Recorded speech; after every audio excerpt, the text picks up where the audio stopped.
Boy, switched off. You mean? Huh? I snatched some socks off a out there in the hall. I said, hey, you got on black socks, cuz. Let me get them socks.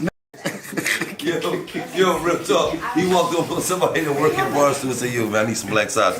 Take them joints up. I said, hey, you know what I said? I had to get the socks first. I said, hey, bro, if you ever went to jail, man, you gonna get shut down for all your shit. He was like, oh, I'll give you my socks. That's way too easy. I got on that. Hey, man, you got your pocket, nigga. Okay, man, I came up here to do an interview, and I didn't even know where the fuck I was going. Though I go up in there, man, it's Gilly, and man, I'm like, wait, hold on. So I gotta change my outfit, and I look like I got on some red carpet slappers. I'm talking to the hood, baby. I can't be in the hood looking like Great Gatsby right now. You know what I'm saying? And I need your socks. You need my socks. I need your black socks. Here you go. Please. Oh man, I'm serious. Sure. I'm serious, man. I'm gonna flip them inside out. Let's go. That's some nasty. But you don't want to see my feet on camera. All right, this is real. Listen, this is what would happen if you ever went to jail. You'd be giving up all kinds of shit. You get your socks. Hey. Thank you, sir. You're welcome. Hey, when y'all watch this interview, I'm putting this whole outfit on right here. Y'all just saved my life. You're now tuned into $1 million worth of game. We got a legend today. Yes. We got a legend. Yes. The first time I saw my brother, he was on the bus singing, man. He was on the bus singing, man. I mean, soda commercial, man. That was the first time I seen him. And then after that, he just came through. All types of legendary tunes, just doing his thing, cracked through. Won't you be mine? Some of y'all, first time y'all seen him was Fast and Furious. Y'all ain't never about what he did. Yeah, I'm saying young out here, man. You know what I'm saying? They ain't tap in till Roman appears. They ain't tap into. They don't know about Jody. You got some food in there. And Bing choked him all out. Yeah, I was like, wait, you ain't gotta talk about no choke, man. That was acting. Listen. Acting, I'm not like I was shook from that joint. I was like, damn, because you know what was so real about that? I had a dude that my mom used to talk to back in the day, and and everybody know that story. I wasn't feeling it. What it all? Because you'll find a reason. If it, your mom might talk to certain dudes and you might feel one or two, and if he ain't around no more, you ain't feeling nobody else. Because that y'all might have that connection, like a father-son connection, even though he ain't your dad. But then you had a dude that just like disrespect. Like, bro, you ain't running this joint. This is my mom's joint. But moms in most cases be letting them. Because I'm telling you one thing that supersede everything. When he come in and put that monster on. Well, what I'm gonna say is lonely for a lot of these single mothers, and them missing that alpha presence in any capacity in their house. It's hard for a mother to raise boys. It's much easier for a mother to raise girls, but even that's challenging because girls and teenage girls be the most disrespectful towards their mothers ever. They be arguing back. It's like it's always that component. Like daddy's little girl is not a concept that just came out of the sky. Daddy's little girl is because there's a lot of people out here that say, "F my mama, I love my daddy more." Okay, because it's that conflict, and so same thing with us as young boys that become adolescent and teenagers, that young adults into men.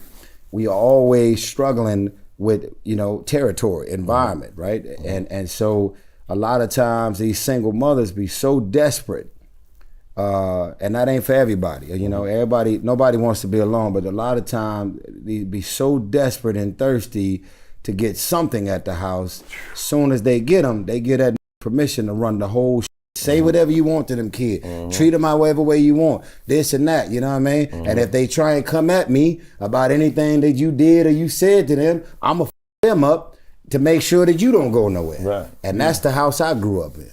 And it's crazy and because my mama rest in peace, but I was not acting in Baby Boy.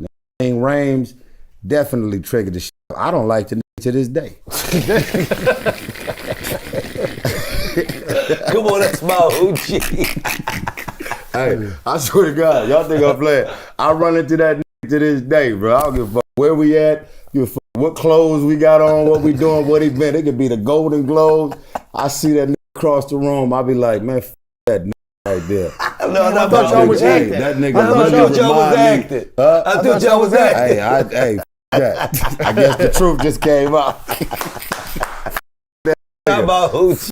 That nigga So that thing triggered you. Huh? It triggered you. Triggered me like a motherfucker. Just like you just finished talking about. Yeah. You know what I mean? Like, you lucky that one of the niggas your mama dated you was cool with. I wasn't with none of them, man. Yeah. None of them. They came up in my crib, man. I was like, man, what the fuck is this? And I wasn't a video game, like all the extra shit that Jody was doing. That was movie, right? I didn't have no kids at the time, none of that. But yeah, bruh, like Baby Boy was my life. I was not acting. That John Singleton, rest in peace to the big homie. That just had to turn that camera on. As a matter of fact, I'm gonna tell you what's crazy. This is some shit that nobody would know. While we was on the set, and we got into that fight scene, right? I know everybody, you was joking about the choke and all that. That shit was classic. That's classic. Say something else, little choke. I be hearing random say that shit to me for years. I ain't been choked yet. But I do want to say that you having way too much fun with this shit. Philly niggas up, man. That's crazy though, man. Right, so You just want to get on the plane. Choke you, just. No, it ain't like that. It ain't like that. You know the crazy thing is, I actually the joke is about the choke, but it ain't no ever tried that, it nowhere. And I don't even hear anything about the choke. It's like, hey man, this shit was funny as hell. That choke you. It's more so like that. But I will say that the running joke is, hey man, you got something to eat up in there? We hungry. That's shit you just said. What? That's where I hear everywhere I go.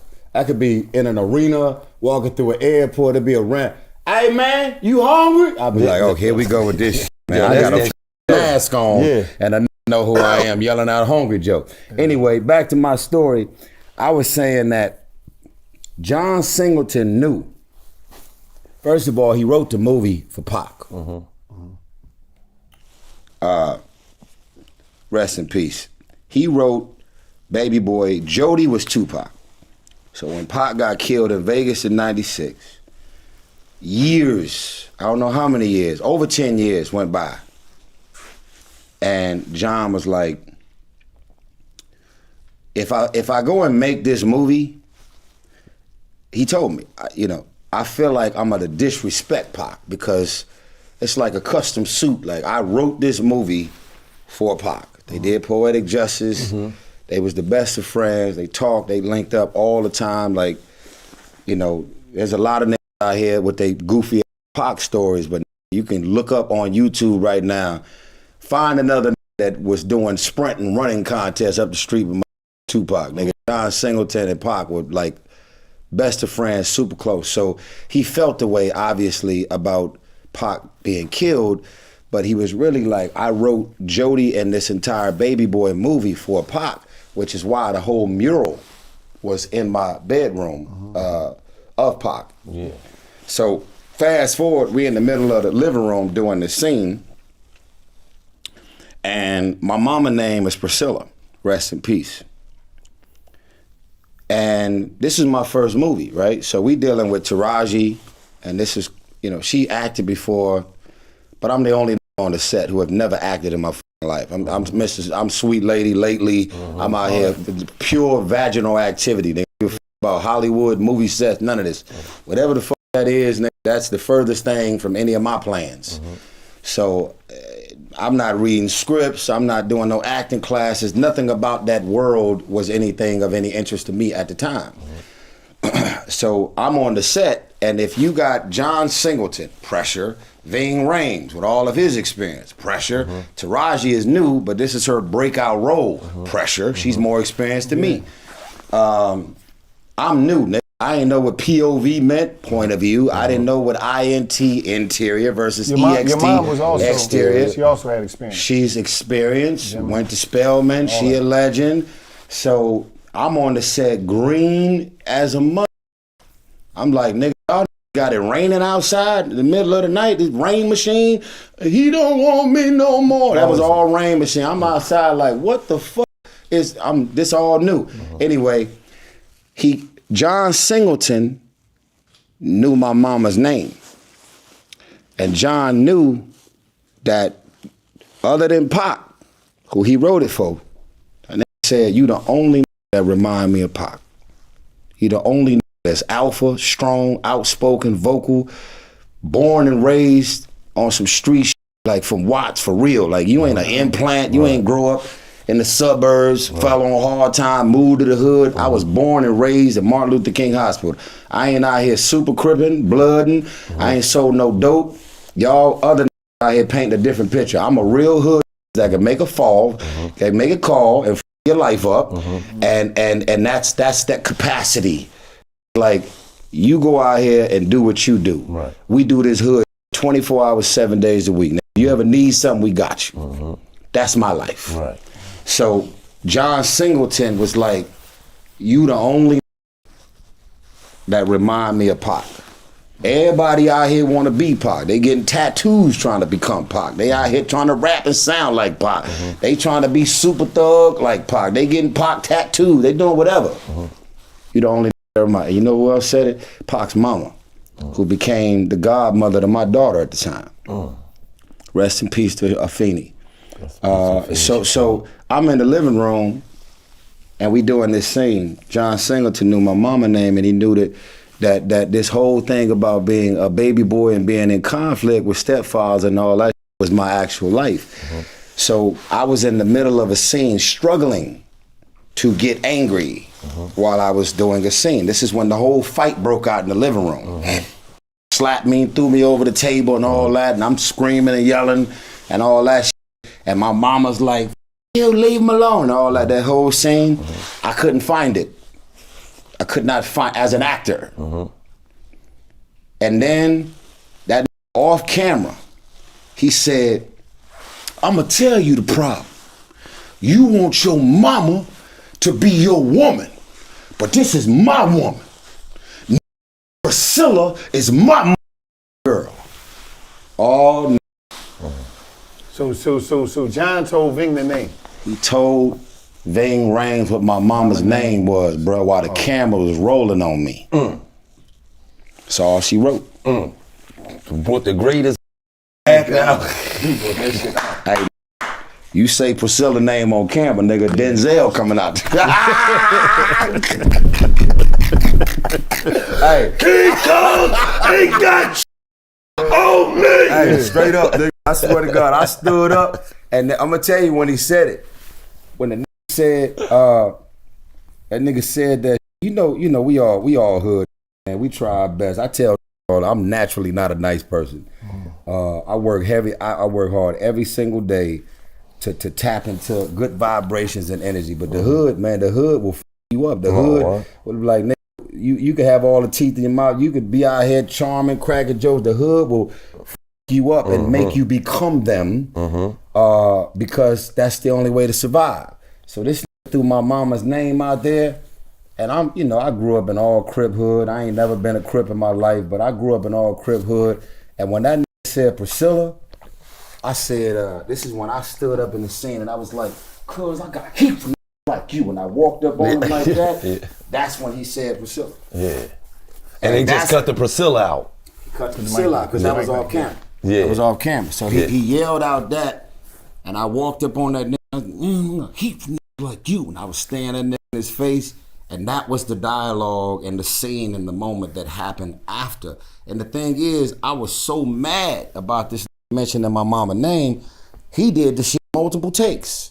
He only had to say my mama name once. But we did that scene multiple takes because he had to shoot different angles and blah, blah, blah. But yeah, man, that nigga said my mama name, boy, he took me back. But he got the best out of you. He said my mama name, boy. Boy. Hey, what?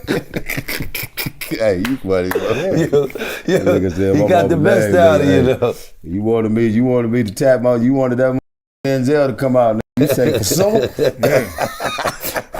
Put an F in front of it, nigga. Priscilla.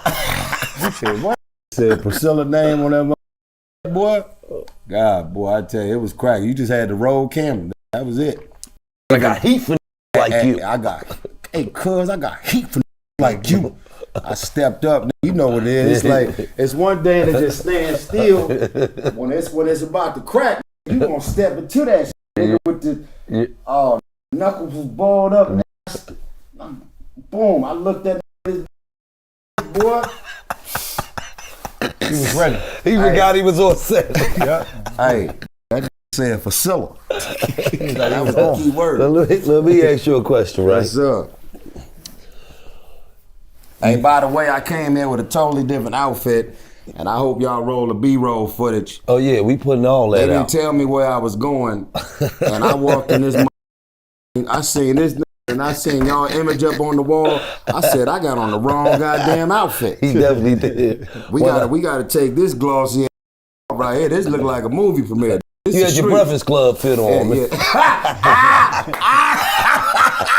You stupid. I'm leaving that alone. Oh, Charlamagne, That's our guy, Charlamagne. Yeah, Charlamagne. He blessed me this morning. Yeah. But guess what? I was banned from the Breakfast Club. This episode of $1 Million Worth of Game is brought to you by New Amsterdam Vodka. Now, you know the slogan. Life ain't going your way. Shot of New Amsterdam Vodka. You caught your woman cheating today. Shot of New Amsterdam Vodka. You thought that check was coming and it didn't come your way.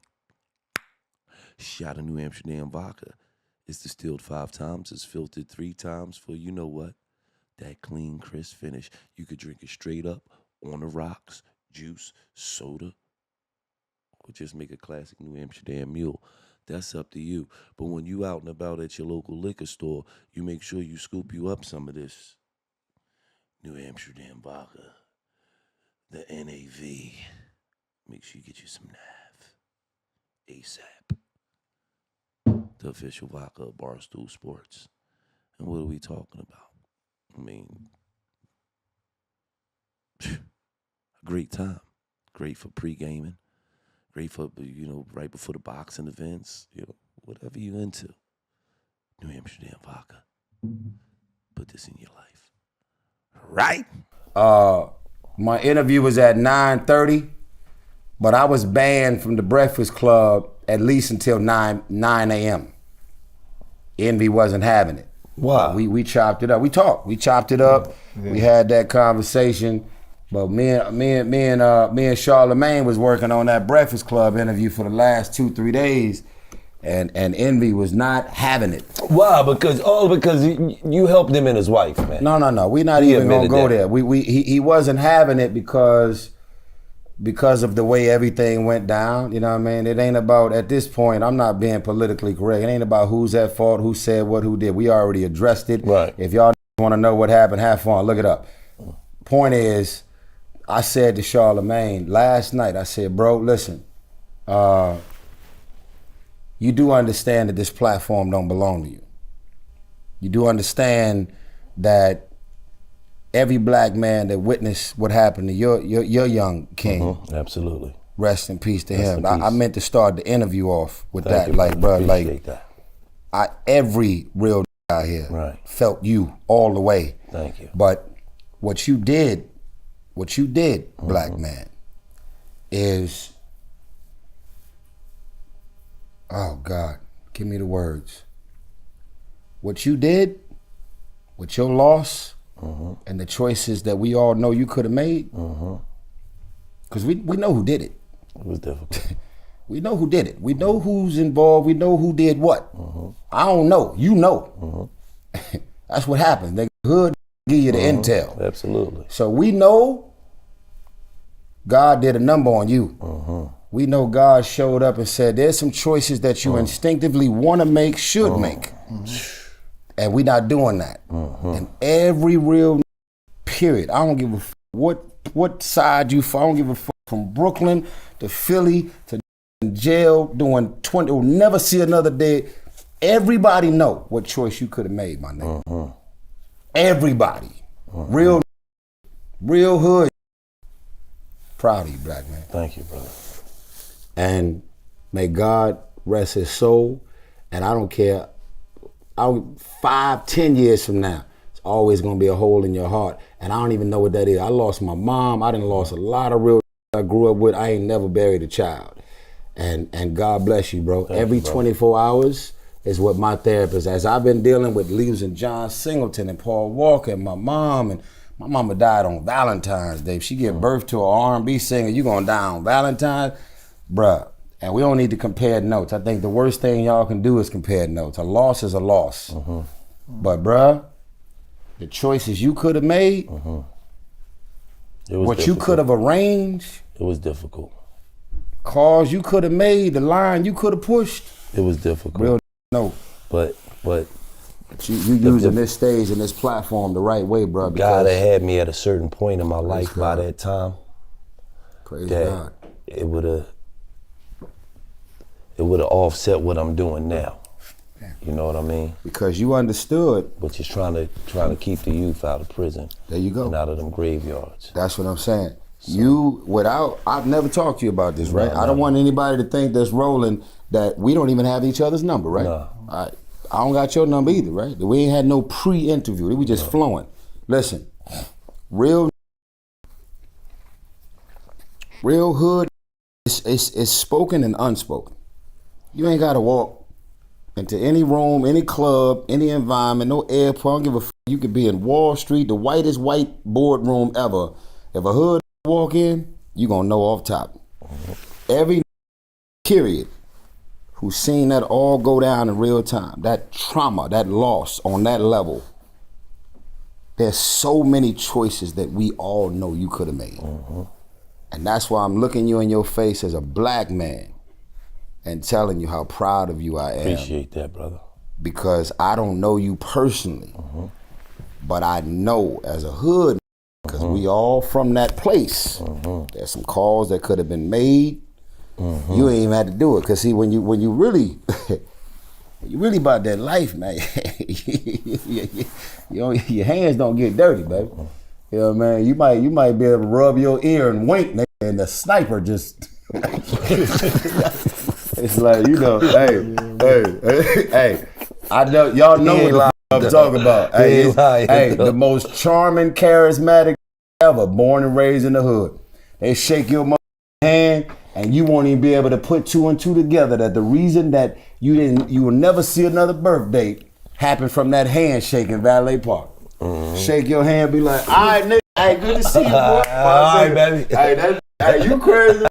Hey, rub that nose right there. I'm at the crib, nigga. Hey, and when the nigga call me with the news, I'm gonna be like, say what? Oh man. Man, you lying.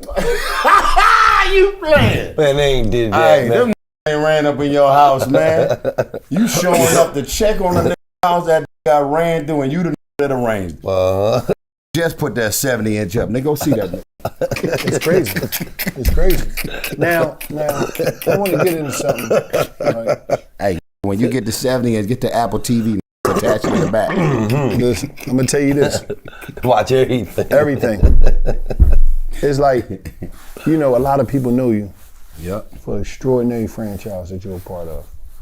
Fast and Furious. How did that come about? John Singleton. We did Baby Boy first. My second movie ever was Fast and the Furious. How do you go? Like, how was it? Like, you walking into that, knowing that you basically, the first one you freestyle. The first movie you freestyle. Boy, I've been freestyling it for 30 years, my brother. Oh, explain that. My life, my whole career felt like a rental car.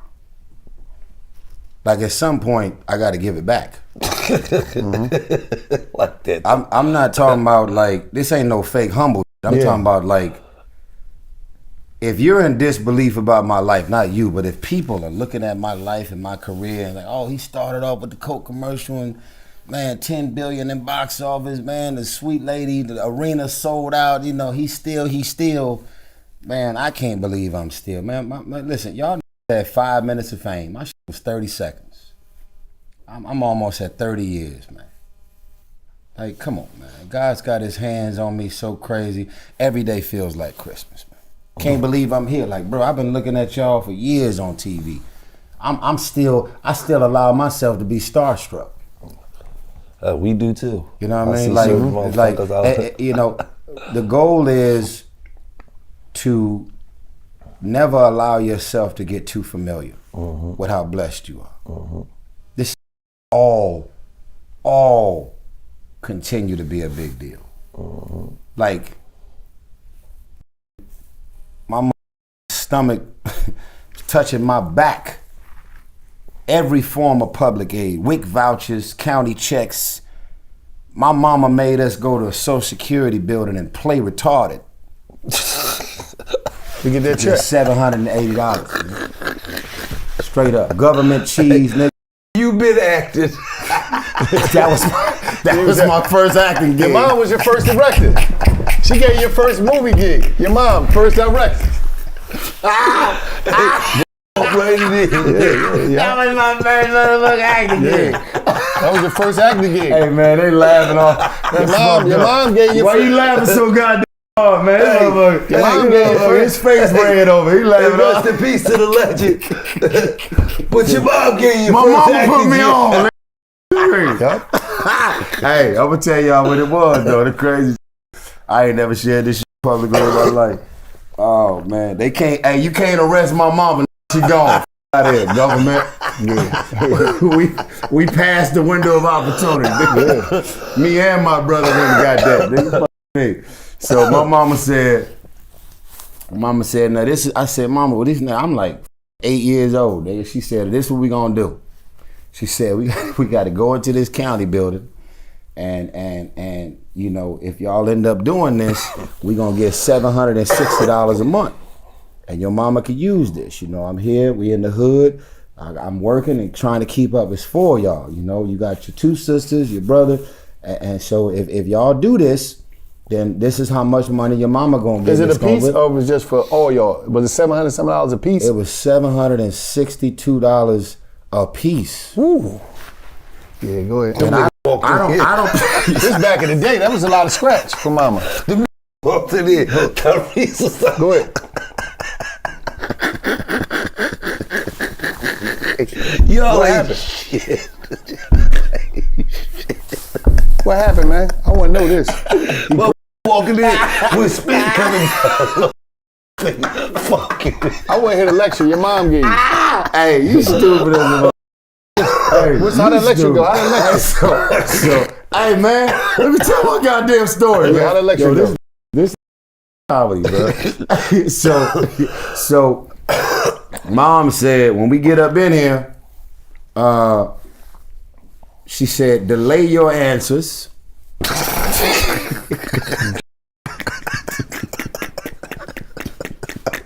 Mama was gangster, dude. So I got, mama go get this money. You mean? She said, delay your answers. I said, what does that mean? She said, well, if I ask you a question, you would respond, right? I said, yeah. She said, well, I'm gonna ask you a question. What color is the wall? I said, white. She said, don't do that. She said, if they ask you what color is the wall, act like you thinking about it, look at the wall, and then say, white. But delay it, make it, you know, she didn't like totally unpack. She didn't say play retarded, she didn't say use them words, but she was just basically like, we gotta go up in here and make them believe y'all slow. that y'all got some issues. And then she said, whatever they ask you to do, whatever tests they give you, I don't know what they gonna give you, but whatever test they give you, purposely act like you can't pass the test. And I'm smart. At 8 years old now, I was sharp as a I've always been an A student. I'm a hood, but I've always been a communicator and always been smart. I ain't never had no problems. I have behavioral problems. I've always wanted attention, always been the class clown. I ain't never been no dumb, right? So mom said, do that. So then the lady came in, white lady came in, she pulled out a puzzle and she's talking to me like I'm slow. She's like, hi, blah, blah, blah. And then she says, okay, so listen, I'm gonna put a puzzle in front of you. Yeah. And I'm sitting there like this, I'm staring at shit that ain't there, you know what I mean? I'm like, I'm in, nigga. You like, I gotta get this money for mama. You like, I'm gonna get mama this money. Y'all two is crazy. Y'all crazy.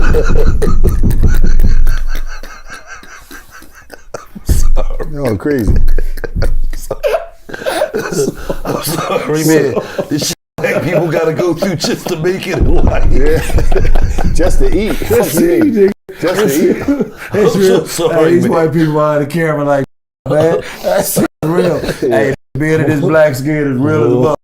Anyway, so she says, I'm going to put a puzzle in front of you. She put the puzzle there. It says, it's a puzzle of a human being. Like, you don't know what a human being is. She talking to me like, I'm out of here. Yeah. Like my name is Pookie. Okay, yeah. I'm out of this. You don't know what's going on. Go ahead. Oh, crazy. Zoom in on his tears, bro. So she put the puzzle in front of me. She's full on like, I'm gonna put this in front of you. Okay, and I'm sitting there, you know what I'm saying? Like, yeah. Staring off his face. Yeah. Go ahead. You looking all over the place. So she put the puzzle, and then I remember she took the lid off the puzzle, and then she put all the pieces of the puzzle and had them to fall all over the place. And then she started scrambling them like domino. You know what I mean? She hit a nigga with the, you know what I mean? Like, I'm not gonna even, you know, hopefully, I ain't gotta give you this goddamn money because you ain't gonna know where the legs and the arms and none of this shit go. So she hit a nigga with the Scrabble, and then she says, now, do me a favor and put the puzzle together. So I looked, my mama directed me, okay? My mama's my original director. So I said, okay, I'm looking. If you my mom, right, I'm full on. They got 8 years old, I go.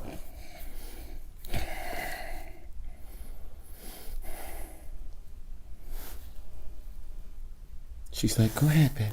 I'm like, okay. This is the leg. This is the head. This is the head, right? I can't believe I know what he read too. This is the head, right? So these are legs, nigga. Okay. Look at my mom again. And then I go. The leg right next to the head. Leg coming out the goddamn head.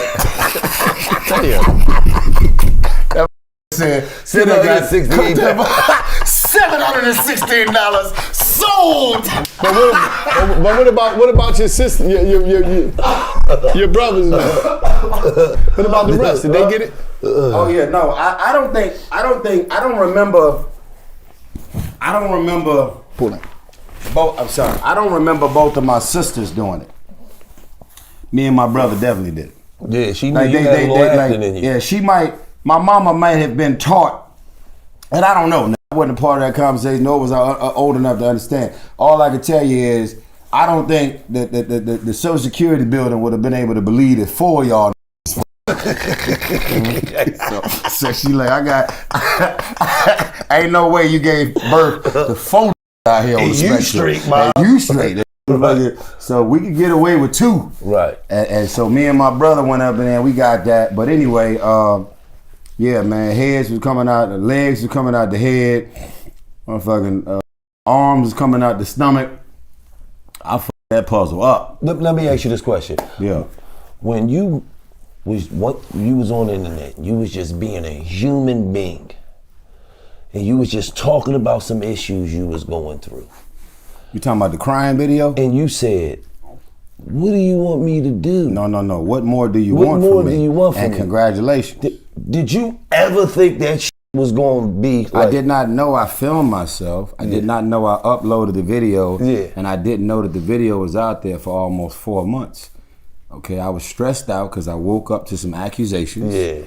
And they sent me in to a therapist and a psychiatrist, and they literally gave me some psych med. To this day, I don't drink, I don't smoke. Yeah. I've never had a drink in my life. Yeah. Red wine, white wine, a beer, nothing. I don't smoke. I don't drink or smoke. Molly, X, Perk. I don't give a fuck who you are, what it is. I ain't never with nothing. Yeah. Ever. I don't smoke weed, nothing. Mm-hmm. So you put anything in my system, it's gonna have like I get high off of smoking weed in a studio set. I'll be on the couch like this. 5 minutes. It could be the weakest dirt weed all the way up to this chemical weed y'all out here smoking with goddamn 50 goddamn chemicals in it. You put anything in the air, I'm out. You done, huh? Because that ain't my world. So they put some psych meds in my system for the first time ever. And man, I filmed myself. I uploaded that video. That video was out there, the memes, the jokes and all. I had no idea that none of that shit was going on. Yeah. Because I was literally out of my mind. I was gone, bro. Yeah. And so, yeah, it was funny. I think if it wasn't me, I would have been trolling me. I'd have posted that video of another doing that. But it was crazy as a mother. To have that in my system, be out of my mind, literally, have that to be the darkest, most embarrassing thing ever, and then going back to you. This episode of $1 Million Worth of Game is brought to you by PFL, the Professional Fighters League. Bellator Champion Series, San Diego goes down Saturday, September 7th, live on Max. The card features a lightweight title between Usman Nurmagomedov and Alexander Shabliy. Usman looks to build on the legacy of his cousin Khabib. Don't miss the action. Saturday, September 7th at 8 p.m. on Max. For those looking to attend in person, tickets are available on AXS.com. So if you're looking to be in the building in San Diego, the tickets are on AXS.com. And this will be one hell of a fight. We all know that Bellator puts on some of the best MMA bouts that you can possibly see. So from the Bellator Champion Series, do not forget, it's going down September 7th, Saturday, live on Max. Tune in. And if you want to be in the building, let's not forget, get your tickets on AXS.com. Saturday, 8 p.m. on Max. Tune in. Right. That realization that God's got his hands on. Mm-hmm. Well, now, it's supposed to be over after that. Like when I seen it though, to me it didn't come off like it was embarrassing. It just came off like it was a person that was going through something. He was pouring his heart out. That's because you're a father. And then it's just crazy how our culture is that you could take somebody pouring their heart out on some human. real human Can't be human shit. in our culture. Yeah. Just being human, like. Yeah, but think about it. Pouring your heart out is true. It's truth. They not used to seeing me, right. Shit like that. Right. They not used to seeing you cry. They not used to seeing you cry. Mm-hmm. They used to seeing us the way they used to Be seeing tough. us. We together, we hood, we this, we that. Anything about vulnerabilities feels weak, smell weak. It's like it's the reason why black men don't go to therapy, because if you scared, go to church. So I know they normalizing the dialogue around mental health and mental health awareness, but we've been out here up forever. Now, you think it's easy to go to school on Wednesday, be playing basketball with your, and then on Thursday you trying to do a car wash and fundraiser to raise some money to bury your homie? Like, you can't even process what the that is. Like, it's real going on out here. And then, man up, man, don't cry, men don't cry, this and that. The only thing about that video, this is me, I was mental health awareness before y'all made it cool. Mm-hmm. Mm-hmm. Because I'm like everybody else. Fly, handsome, out here knocking down every bad on human feet. That's a hell of a line, on human feet. Yes, sir. And been at it. He like that line. It's real vaginal activity, endless. Brrr, okay? Only reason I ain't knock your head down because I didn't go out last night. Damn, he talking. Somebody went home with something because I ain't show up. I wasn't there. She had to do something. That would have been me getting domed out, nigga, not you. Oh my God. Fuck you, man. You was nice at my hotel. That would have been me. That would have been my work last night. Nigga. Hey, I ain't want to go out last night. I ain't want to go out. Good for you. Congratulations. Congratulations. Anyway, so all I'm saying is, us as men, we are black men. and men in general, I would love to say black, we specifically, we got some different type of shit that we grow up in. I know they love to go Holocaust and make reference to the Holocaust when it comes to the Jewish community. My daughter is Jewish, so I understand the sensitivities of a trauma. We understand the sensitivities of the traumas associated to slavery. But we live in this shit every day, bro. They will never understand, even if you in tears and crying and you go into all of the specifics and details about what it is to be a black man in America. They have no idea. They'll be like, oh man, I'm listening. I mean, I didn't know. But you're gonna be able to leave this conversation, white man, and still be a white man. So your experience in this America is still gonna be through the lens of your skin. We both got the same thing. I'm man, you man. This here, this different. Okay? When you get pulled over, you're not thinking these thoughts. When you call 911 for help, you didn't know that it was gonna go from calling for help to you being a nigga get shot in your kitchen with a pot of hot water. You don't know what the fuck this is. We do this every single day, and for somebody to be able to crack a joke and we smile to this day, what a blessing. For you to wake up in any kind of good mood, when every reason to be in a fucked up mood is at your door every day. Y'all don't understand. So, not y'all, obviously, but I'm talking about like, they don't understand. It's really, it's really special to wake up every single day. I'm 45 years old. Some of y'all out here refuse to grow up. Turquoise hair, black fingernails, announcing you're homosexual, trying to fit into the in crowd, grown doing TikTok. Grow the up. It's okay to be a man and say I love and there is no other option for me. It's all right. And guess what? If you out here playing and going big, I'm one of them that also believe in everybody should do what makes them happy. Love who you love, play the way you want to play. But y'all out here right now, y'all out here, y'all are at home questioning your man, you questioning your own manhood because of all this shit that's all over Instagram. And you losing track of the confidence that you should be having in who the fuck you were born to be.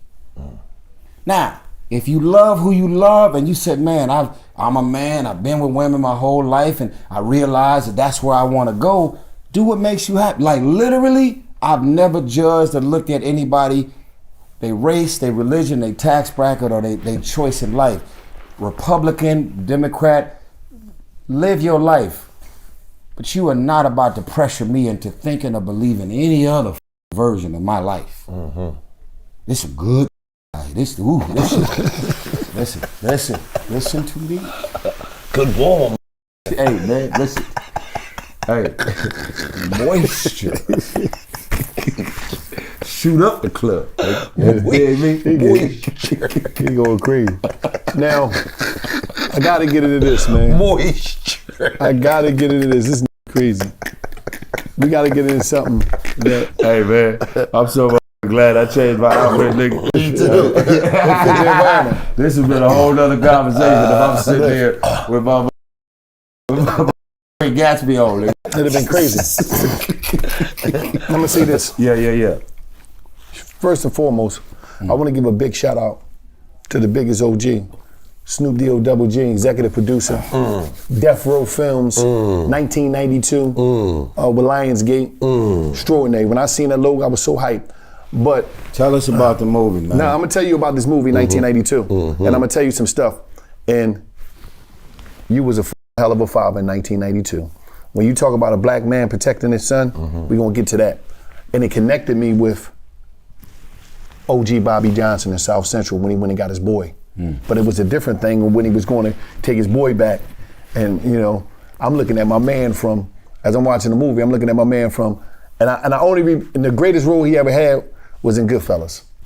I forget his name. Yeah, Ray Liotta. You told Ray Liotta. You told Ray Liotta, recipe. You told him. He said, "What you gonna do?" He said, "You know what the I'm gonna do. It's You got that blow in your hand. You know what I'm gonna do." He had your son that you. Now, 1992 was important, and this is why. April 1992. April 29th, April 29th, 1992, the verdict of Rodney King came out. When Rodney King verdict came out, the people from the black community was upset because we seen on tape what happened to him, and y'all said that ain't happened to him, and the tape They killed him and brought him back to life. Yeah, all that stuff. The tape said this is what happened to him. Y'all try to say it didn't happen to him, and y'all let the police walk. And not only did they get off with a not guilty, them white boys knew they was gonna get off, and they was in the courtroom smiling and hugging each other. They all knew what the fuck they did. This is prior to cameras being in phones. Yeah, that was the first. Prior to body cams, prior to cameras even being on police vehicles. So somebody rolled out of bed with their camera, big ass camera on the shoulder, nigga, like this, and filmed this black man getting up, and they was tired. Like, hey man, I'm tired, man. You go ahead. They was taking turns. They was taking shifts. Rodney King up. Have him chained up. They was whipping him. But whatever the case, so they say not guilty. They moved the trial. Sorry to interrupt. They moved the trial outside of LA. So many of y'all don't know what the fuck this is. I just want to make sure I don't miss anything that's important. LAPD beat the shit out of Rodney King, killed this man, brought him back to life. They had a fun field day. They treated this man like a fucking yada, waiting on some candy to come out. I don't know what the fuck. And then the trial, because it's LAPD, the trial was supposed to be in downtown LA. I'm born and raised there. I'm not an implant that grew up in the valley and then moved to Watts. I'm from Watts, born and raised. So all of this dysfunction, murder, drug, crack cocaine, cripping blood and black Mexican gangs fighting. What was that? What's the name? I can't forget them. That big time task force for the it was called what was the name of that? They used to kick the doors down, run the board doors. Oh yeah. You talking? Crash. Was it? No, I'll think of it in a minute. Yeah. They had it in Straight Outta Compton. Yeah. You know what I mean? But yeah. It's this is the level of day to day. I'm talking the real hood out here. Y'all know what the fuck we live every day. So in 1992, April 29th, not to compare traumas, it was an airplane. It was a tragedy. For us, 1992, April 29th, that was our September 11th. Everything burned down. And we was up. Prior to 1992, the only time it ever happened on that level was in 1965 for the Watts riots. And I was born in Watts. So I was born in 78. We fresh off of, like when I was born, most of the buildings in my neighborhood hadn't been rebuilt. Yeah. The Watts riots of 1965, the president of the United States had to send Dr. Martin Luther King Jr. to Watts to get to calm down because they was f***ing everything up because of the same thing. Racist, brutality, excessive force, murder, just like y'all don't matter, you're disposable, we gonna f*** you up and what are you gonna do about it? And so I was born into that in 65, born in 78, and now I'm living the shit in real time. Shit that I've seen and read about and heard about. Anybody that's born in, anybody who moved to Minneapolis right now, there's no way you're not gonna feel the energy of George Floyd. Would y'all agree? Yeah, absolutely. Philly has had its tragedies. Doesn't matter how shiny the cities and the streets are now. Anybody from Philly, you'll feel the energy. Niggas in Memphis, You feel still that feel the depression of the assassination of Dr. King at the Lorraine Motel. Doesn't matter how long ago it was. Anyway, they moved the trial of all these white police officers to Simi Valley. Outside of LA. Where not one speckle of black culture is, because they knew it was gonna be a white judge and jury, and it was gonna get them officers off, and when they was not guilty, they was laughing and smiling in the courtroom, walking through the parking lot. Hey man, how do you feel? You got not guilty. Where's my car? No surprises here. Not guilty, of course. We're on our way home. Sorry, black guy. We've done this plenty of times, but this is the first time anybody has filmed it. Okay? So, 1992, as much as we want the world to think that this movie is about rioting, looting, this movie is about a heist. Yeah, I already know. That platinum. Okay? Ray Liotta, Scott Eastwood, his son Dylan, all white boys, they crazy. They said while the whole world is distracted by September 11, we're going to go take this money. While the whole world is distracted by the riots, the looting, the police brutality, all this breaking in stores, all this trauma happening, we about to go break in this Amazon warehouse because there's a safe in there with 50 million in platinum bars. You know what I know? Platinum is worth more than gold in the bars. They said we gonna get that. So the movie is a heist. The movie, this is what's crazy. And I know some of y'all are gonna be in my comments talking. There has never been a film in the history of South Central movies with this many white people in it. This is the South Central LA Fast and the Furious. And you know what's crazy about it? As soon as it start off, when you walk up in that joint, it remind you when old dog walk up in the store. And the young boys pull up on you. And you Shout out to the Hughes brother. I Shout out feel to the sorry for your mother. Yeah. Yes. What'd he say? He put that gun out on you, he said, how this feel? You said, familiar. Yeah, youngin. Yeah, Neff. Yeah, that was gangster. You like Neff? That was some gangster. That was some gangster. If Neff know. That was some gangster. Neff too young. Neff too young to understand that when you see an old head like that, he not to be Yeah. He probably got the with the That's tape what on I'm the saying. handle. Leave him the alone, young boy. You Leave naturally Uncle not alone. a nice person. Cause you thinking, cause Unc ain't popular, he ain't selling no drugs, they ain't mention his He name. chilling. Unc is dangerous. Right. And don't nobody else That's fuck why with the him. other came in the store was yeah, like, like, you know who the that is? nigga? Yeah. Nigga, he'll you know, boo, boo, boo. I can't wait till they see that movie. Don't know who the OGs are because they at the house chilling, great facial hairs out there, walking poodles and shit. Drinking their beers and shit. Man. Yeah. Big stomach, gorilla chilling. That nigga go do shit. Oh, it was a monster. Old head was a Old head used to motherfucking chase your dad and your uncles. Hey, nigga, old head is the reason your daddy ain't at home, nigga. They just, hey, the hood know what they know and ain't told nobody. Old head used to chase your dad Go ahead and eat some pecan pie and leave that motherfucker alone with the gorilla. He will f you up. Don't reactivate the old head. Yeah, ask your mom about him. Ask your mom about your abortions. Your brothers and sisters, that probably. Your brothers and sisters. That was your step pop before. You did. 1992. Anyway, 1992. In theaters. It's in theaters, Labor Day weekend. And the other thing, which is a whole nother vibration, I have to tell y'all because I have to, the most important album I've ever done and created in my life, 20 songs, produced by the legendary, executive produced by the legendary David Foster. Today, I don't know when this is gonna air, but my mama's song dedicated to my mom is called Wildflower. It's available, just got released on all platinum streaming. I'm sorry, on all it's platinum, all streaming platforms. Yeah. We told a lot of good stories about Mama Priscilla. My mom's passed 2 years ago, 2022. Sorry to hear that, and, brother. and so the song, bless you, brother. The song is called Wildflower, and let her cry. Oh, she's a lady. So the song is called Wildflower. And people don't know this, but David Foster was actually in a singing group, an R&B group. He's Canadian. He's a white man. He's Canadian from Canada, and he was in a group called Skylark. And they released the song Wildflower 50 years ago. And now they only don't produce it. And the reason we know the song Wildflower is because the group New Birth did it, right? And so David Foster, there's been all of these remakes and remixes of Wildflower, but David Foster has never gotten in the studio to produce or co-produce any other version of Wildflower before now. Yeah. So shout out to Brandon Bam Hodge, genius, my brother. Shout out to David Foster. Now I want to tell y'all in closing, first of all, y'all got a lot of choices of people to love and support. I have no idea why y'all have still made me a choice after all these years. I've never cared about who's relevant, irrelevant. I've never been irrelevant to me because I can't believe my life.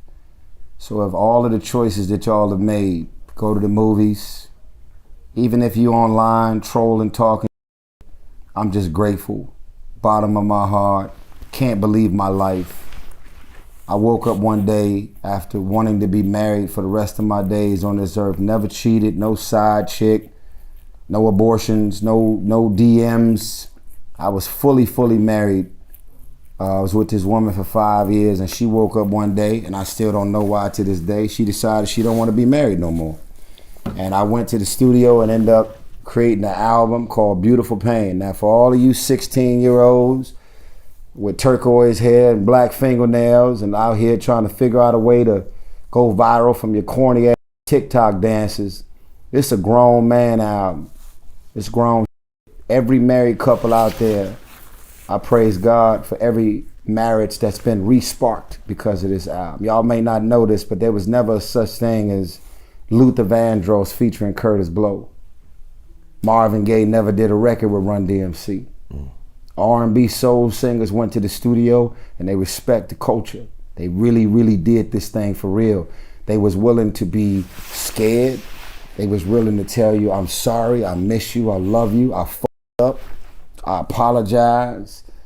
And they will definitely help you to get some of the greatest vaginal activity of all time. The reason why we grown. The reason we can't listen to all that goofy ass releasing right now, because the moment that auto-tune come through my speaker, the vibes is fucked up. I need to go ahead and put some real goddamn R&B soul music on so I can get some. I'm trying to like feel it.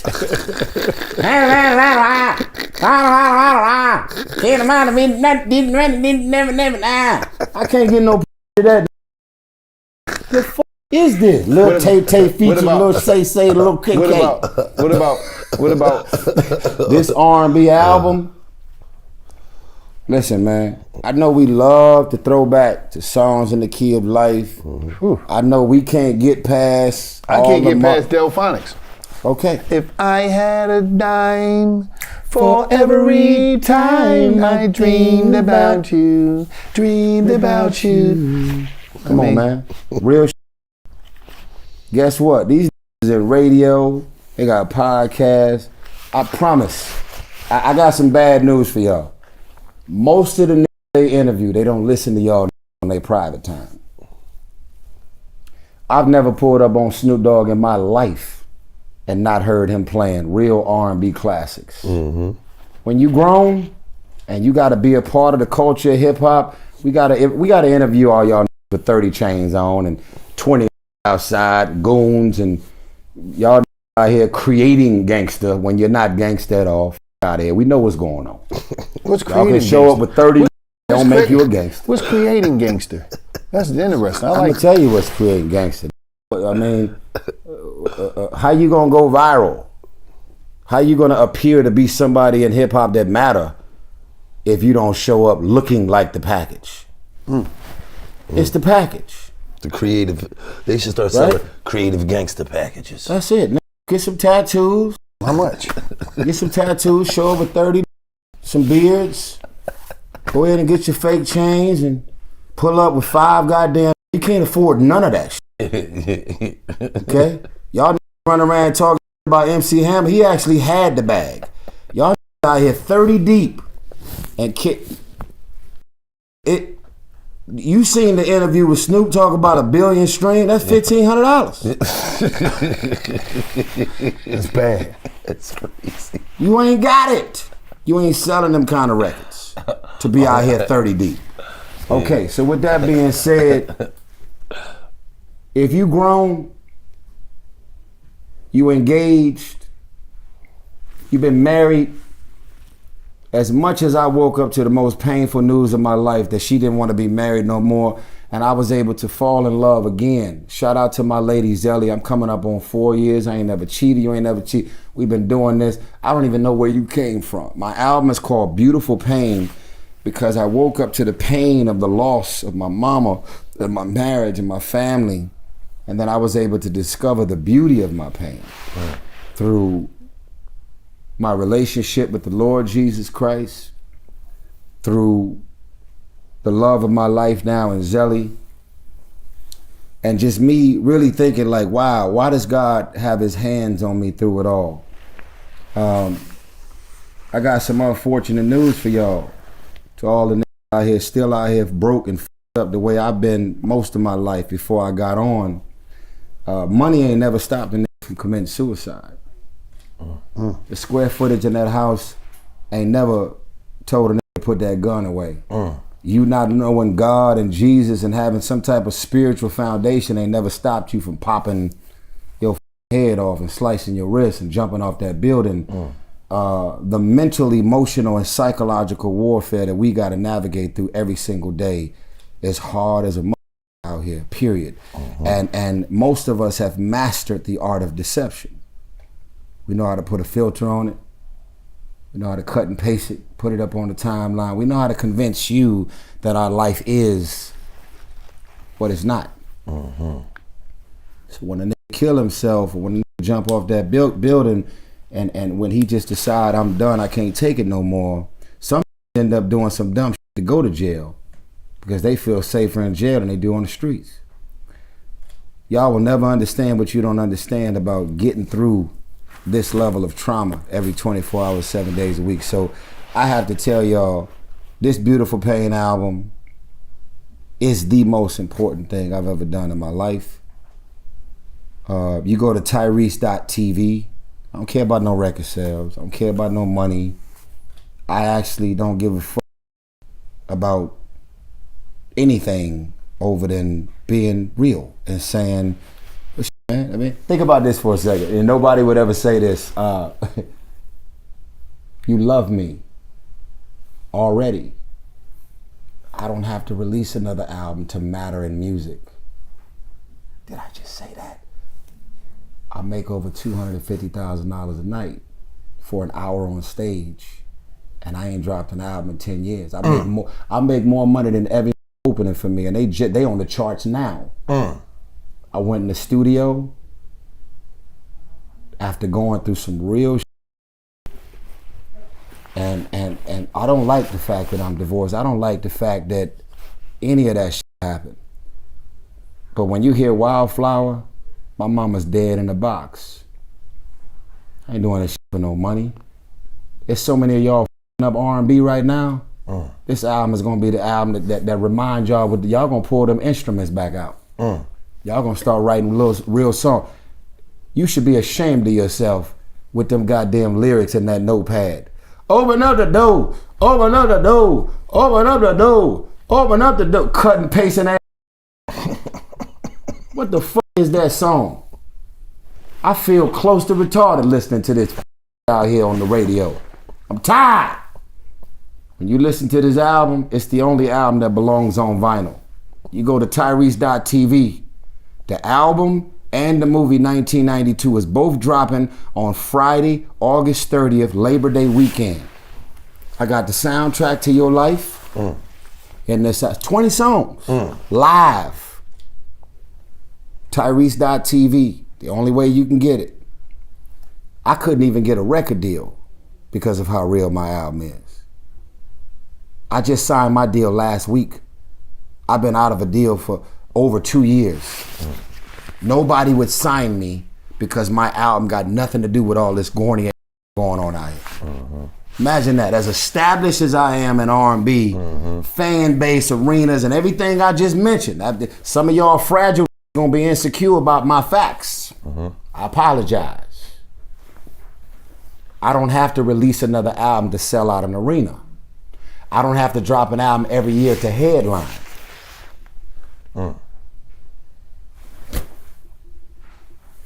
While y'all out here trying to convince everybody to be single, fuck men, fuck women, I'd rather go home to a poodle and a vibrator every night because I don't need a man. I don't need nothing. Listen, man, Jay-Z is still very married to Beyonce. Beyonce is still very married to Jay-Z. None of y'all gonna convince them to do it any other way. I know what the arena and SZA and Summer Walker and Jasmine Sullivan and all of the women out here that keep selling them records talking about the breakups and the divorce and the cheating and fuck that blah, blah, blah. Nobody wants to be alone. I'm a grown man. If I ended up being alone after my divorce, I don't even know if I'd still be here. It's not in everybody's cause to be alone after a nasty breakup. And you ain't gotta get to a point of, I'm fully healed. I've fully taken my spiritual journey. You wasn't healed before your husband. You ain't had your shit figured out before you got married.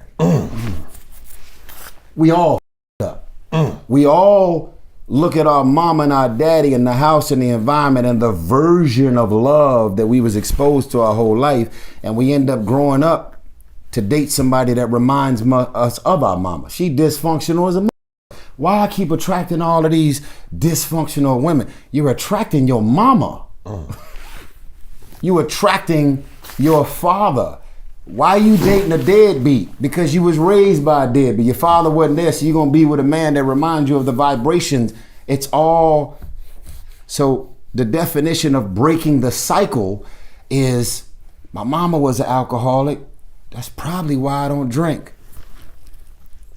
I was raised in an environment with no father.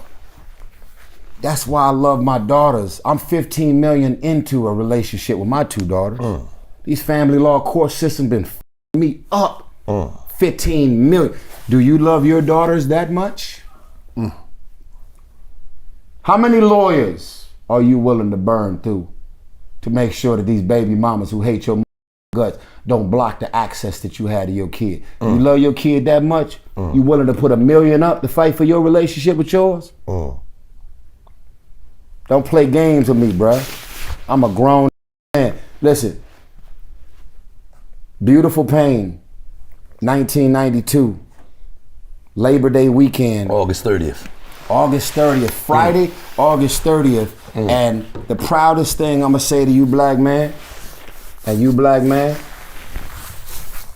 is that throughout all the baby mama drama and all the shit that I've dealt with my whole life, I had problems while my baby was in the stomach, nigga. My two daughters have never called me Tyrese. I'm dad in my house.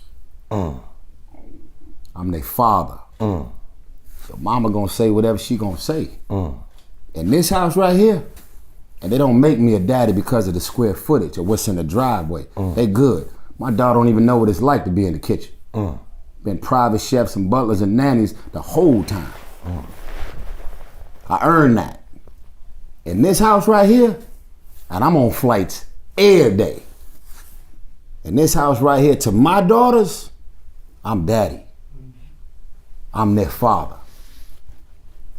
And if it ends tomorrow for me, that is my greatest accomplishment, that I did better than my father. Y'all grow up on that. Y'all go ahead and keep trying to impress all them goofy in your hood all you want. They'll never put money on your books. They never coming to see you because they record is more f***ed up than yours. They never gonna take your collect call. And they gonna be f***ing your baby mama while you locked up when they supposed to be holding her together. Go ahead and keep going out your way to prove to a bunch of that don't matter. I know what the fuck that is. That's why I'm praising this man for the choice. Because we know that there's choices, and when God puts something inside of you and say, I know what I want to do, I know what my I know what the hood that taught me and raised me to. Listen, man, it would mean the world to me. I got no pride, no ego. It would mean the absolute world to me to have my album Beautiful Pain to be #1, because this game gonna stay f***ed up until we support real music. Until we start showing up for real movies, they're gonna keep making all this goofy shit.